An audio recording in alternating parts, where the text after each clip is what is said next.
Bonjour à tous, j'espère que vous allez bien, que vous avez passé un très bon week-end. Alors on va faire une petite mise à jour au niveau des marchés US. Alors lors de ma dernière vidéo, on était donc le vendredi avant la semaine de la chute ici. Donc c'est vrai que le vendredi on avait clôturé de manière positive. Malheureusement, c'était un fake positif parce que les journées qu'on suivit, on a eu un signal baissier. Donc là, pour l'instant, c'est vrai que quand on est en haut du canal ici, le risque reward à court terme est plus élevé. Moi, je ne fais pas de day-to-day, je fais juste des mises à jour parce que moi, je suis en position long swing plutôt moyen terme. Je ne suis pas en train de changer mes positions du jour au lendemain. Donc, du coup, j'utilise plus donc l'analyse technique pour voir si je vais commencer à hedger ou pas. Et donc voilà. Donc là, on peut voir qu'on était en haut du canal. Donc le risque reward pour ceux qui font du court terme était un petit peu plus élevé. C'est ce qui est tout à fait logique sur un niveau résistance. Cependant, on est allé donc retester le bas du canal ici. Donc là, actuellement, on a clôturé donc vendredi assez strong sur ce qu'on appelle un peu un squeeze-up les deux dernières journées de la semaine, ce qui est tout à fait normal. D'ailleurs, on peut voir au niveau du VIX, comme il a popé, vous voyez ici, il a popé jusqu'à 28, 29. Et ensuite, on a eu donc le jeudi vraiment comment dire, un dégonflement radical de la volatilité et le squeeze-up a continué. Donc là, qu'est-ce qui se passe actuellement? Bon, c'est vrai que actuellement, ça reste quand même de manière générale assez bancal sur les marchés. Donc là, actuellement, pour l'instant, on reste quand même en tendance, on ne peut pas se mentir, on n'a pas forcément de nouveau plus bas, plus bas.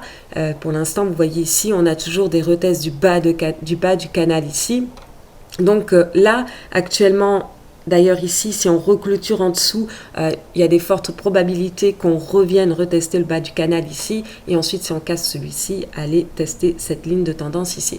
Pour l'instant, on maintient au-dessus. D'ailleurs, si je mets les Bollinger Bands, pour l'instant, on maintient aussi au-dessus, vous voyez le niveau pour l'instant supérieur de la Bollinger Band, puisqu'on a clôturé au-dessus vendredi. Cependant, il serait bien de voir la clôture aujourd'hui pour voir qu'est-ce qui se passe. Est-ce qu'on arrive à reclôturer donc au-dessus ou finalement est-ce qu'on le réintègre et potentiellement donc ensuite aller retester encore les niveaux ici plus bas.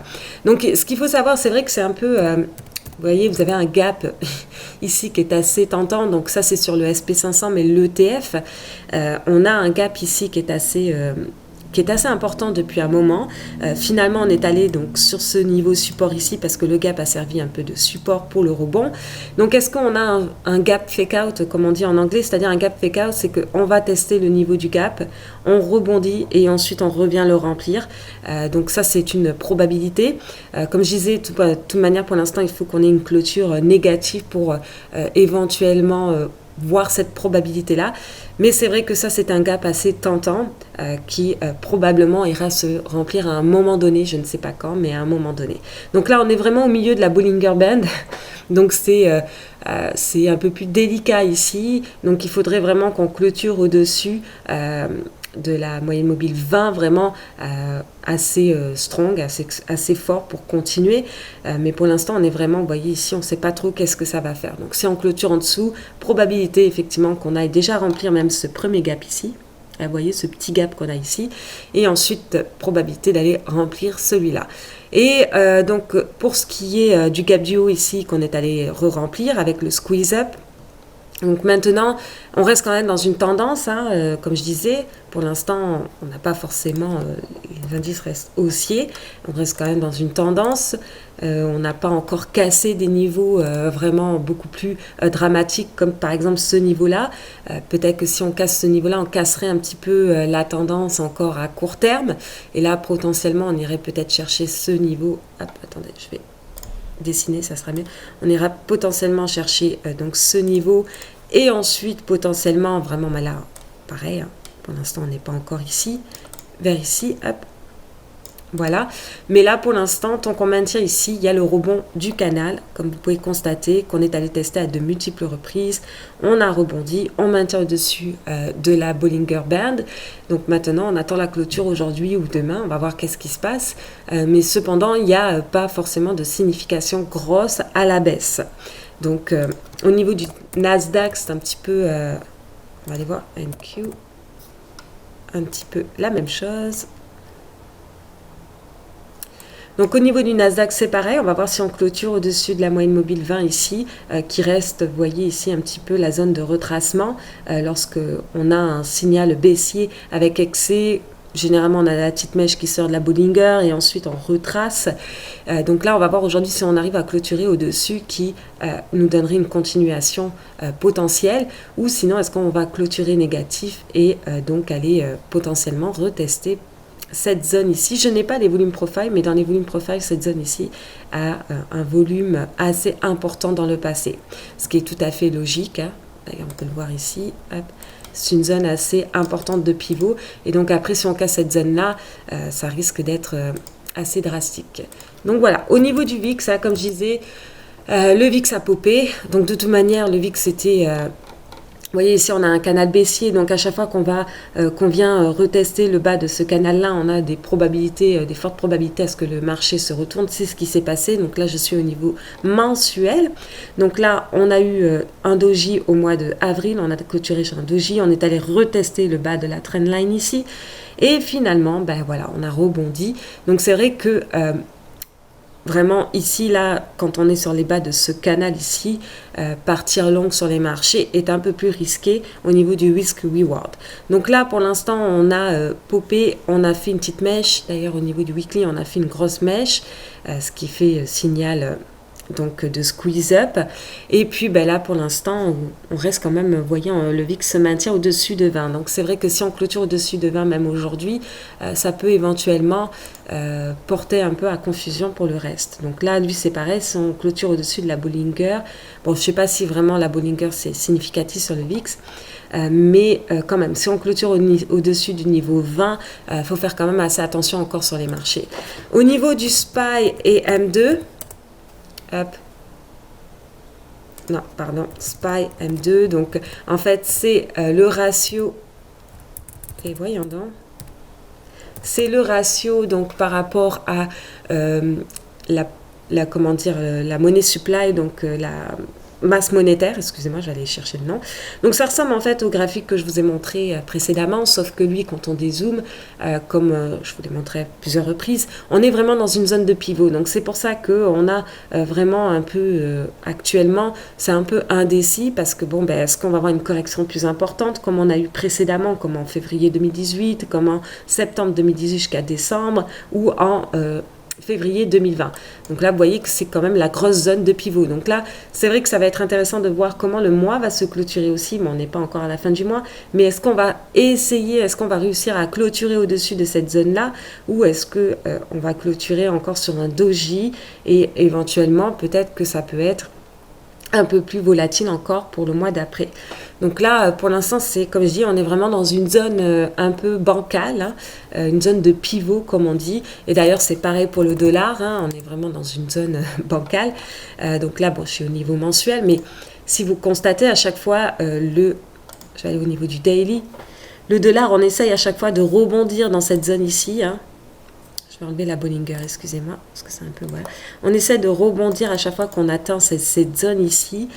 Donc là, on est vraiment, on peut le constater, ça ressemble un petit peu aux indices. C'est pas comme ici, par exemple, où là, vraiment, on a une belle tendance baissière, et donc haussière sur les indices. Mais là, actuellement, on est dans une zone un peu de pivot aussi sur le dollar, et donc du coup, on ne sait pas trop, on rebondit, on revient retester la zone, on rebondit. C'est un peu, comment dire, instable à ce niveau-là. Donc là, on peut le voir. Vous voyez ici, si je dézoome aussi, hein, pour l'instant, vous voyez ici, il y a des probabilités qu'on range sur les indices pendant un certain temps, et que justement, le dollar aussi continue comme ça à faire des zones ici. Donc là, tant qu'on ne casse pas ce support-là, ici, qui est quand même une zone de support testée à plusieurs reprises pour aller tester la prochaine zone, donc si on dézoome, je vais aller au niveau, voilà. Si on dézoome peut-être un peu plus bas, pour l'instant, au niveau des indices, ça risque de bloquer aussi. Donc là, c'est aussi pour ça que ça bloque, hein. On est vraiment dans une zone de pivot. Donc ensuite, bon, ok, on a toutes les spéculations au niveau des taux d'intérêt, les taux d'inflation.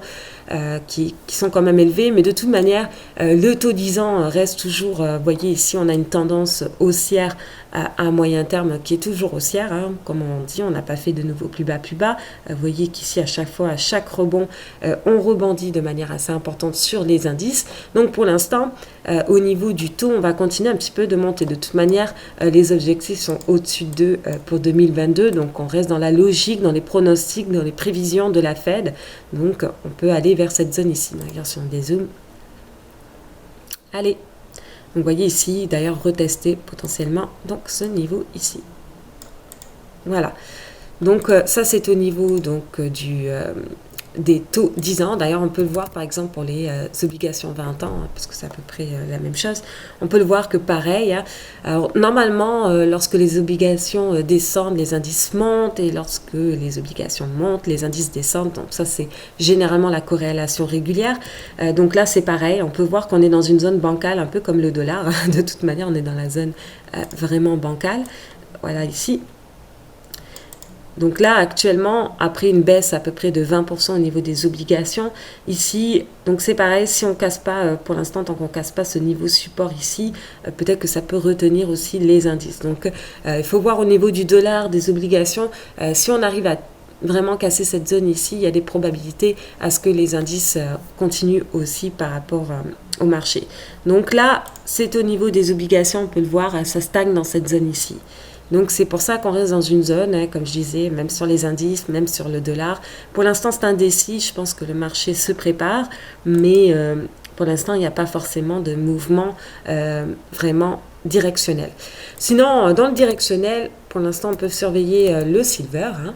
Le silver, ça, comme j'ai expliqué la dernière fois, le silver quand même est quand même un outil, un produit qui est quand même normalement privilégié lors des inflations, lors des périodes inflationnistes, Donc, comme on peut le constater, automatique, comme on peut le constater, vous voyez ici, on avait eu, après 2009, on a eu donc le pop, le squeeze up, et ensuite on a eu une zone de stabilité, un peu comme ce qu'on a eu ici, et ensuite on a eu vraiment une inflation assez importante au niveau du silver aussi, et donc là, c'est pareil, je pense que le niveau qui se trouve ici, je vais aller sur le vrai silver, ça sera mieux. Hop. Voilà, donc la zone des 29 reste toujours la zone de pivot à long terme, comme vous pouvez voir ici. Donc si on arrive à dépasser cette zone de pivot là, ça va être magnifique pour l'argent. Donc pour l'instant, moi je préserve donc ma position sur l'argent. Le gold, c'est un petit peu pareil, hein, on va pas se mentir. Hop, vous voyez le gold, exactement pareil. Pour l'instant, on a eu un joli rebond hein, ici, qu'on a testé à de multiples reprises, donc je suis au niveau du mensuel.